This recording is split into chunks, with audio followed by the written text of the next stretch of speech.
Diqqat, diqqat! Tezkor xabar! Ukraina tunda Rossiyaning Sankt-Peterburg shahridagi yirik neft terminaliga zarba berdi.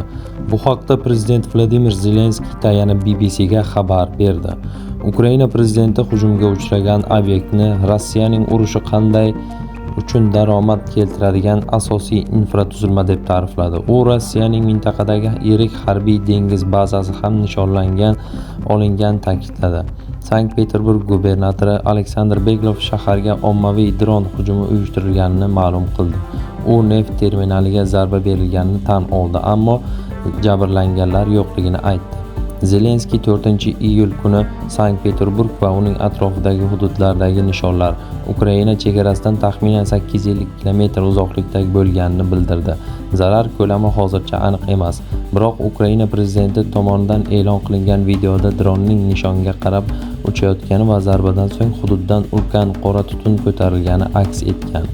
Mazkur terminal yiliga 12,5 million tonna neft ishlab chiqarar edi.